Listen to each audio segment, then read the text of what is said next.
मध्येच बघा आंदोलक सोनम वांगचुक यांनी आपली भूमिका स्पष्ट केलेली आहे। या सगळ्या आंदोलनाकडे बघून मी माझं उपोषण सुरूच ठेवणार असल्याचं सोनम वांगचुक यांनी म्हटलंय। जंतर मंतरवर विद्यार्थ्यांना दिलेल्या क्रूर वागणुकीचा निषेध जो आहे तो मी व्यक्त करतो। विद्यार्थ्यांना आज किंवा उद्या संसदेसमोर आपल्या तक्रारी मांडण्याची परवानगी देऊन हा प्रश्न सोडवला जावा। वांगचुक यांनी सरकार आणि पोलीस दलाला आवाहन केलंय की आपण विद्यार्थ्यांना त्यांचे प्रश्न मांडण्याची संधी द्यावी आणि मी माझं आंदोलन सुरूच ठेवणार असल्याचं सोनम वांगचुक यांनी म्हटलंय।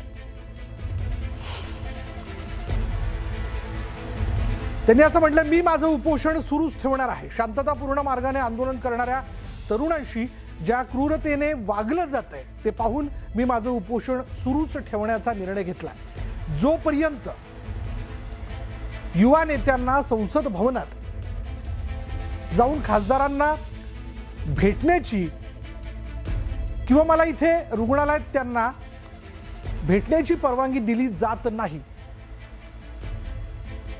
तोपर्यंत हे उपोषण चालू राहील असं सोनम वांगचुक म्हणतात। त्यांच्या पत्राच्या माध्यमातून केंद्र सरकार शिक्षण मंत्र्यांची जबाबदारी निश्चित करेल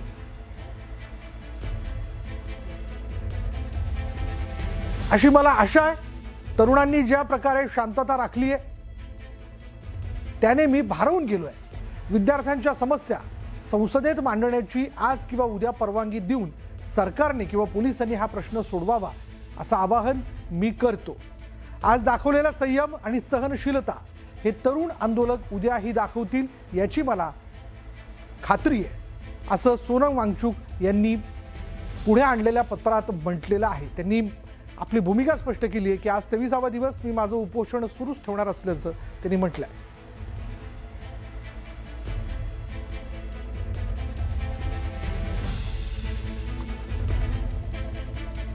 त्यामुळे आता यापुढे आंदोलक आणखीन काय भूमिका घेत आहेत, सरकार यावरती संवादाची भूमिका घेतंय का हे बघणं महत्त्वाचं ठरेल।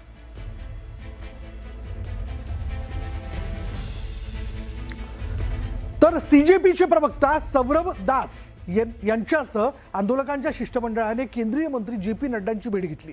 भेटीत आंदोलकांनी सरकारकडे आपल्या 3 महत्त्वाच्या मागण्या ठेवलेल्या आहेत। त्यामध्ये आंदोलकांच्या मागण्यासंदर्भात वरिष्ठ पातळीवर चर्चा करू असं नड्डांकडून सांगण्यात आलं, पण या संदर्भात कुठलंही ठोस आश्वासन देण्यात आलं नाही असं सौरभ दास यांनी पोस्टमध्ये म्हटलंय। दरम्यान मागण्या पूर्ण होईपर्यंत आंदोलन सुरूच राहील असंही त्यांनी स्पष्ट केलं।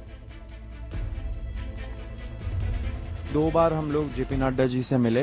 हम लोग 12 बजे यहाँ पे आए थे एंड हम लोग की मीटिंग करीब 2:15 2:30 बजे हुई एंड मीटिंग में हम लोगों ने यही बोला कि हमारे 3 डिमांड्स हैं। पहले कि सोनम वांगचुक जी को तुरंत रिलीज किया जाए एंड जब तक वो फॉर्मेलिटीज पूरी होती है उसमें उनको एक वीडियो बनाने का अलाउ किया जाए। वो वीडियो में यही हो कि वो अपील करे शांति बनाए रखने के लिए, लेकिन वो अभी तक हुआ नहीं है।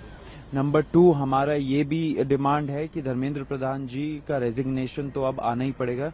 या तो उनको बर्खास्त करे कैबिनेट से या तो वो खुद रिजाइन करे। प्रोटेस्ट तब तक चालू रहेगा जब तक उनका रेजिग्नेशन नहीं आ जाता। और तीसरा जो नीट के फैमिलीज है, जो बच्चे मर गए हैं 20 से ज्यादा, उन फैमिलीज को 1 करोड़ का मुआवजा मिले। ये डिमांड्स को लेके हम जे.पी. नड्डा जी के पास गए।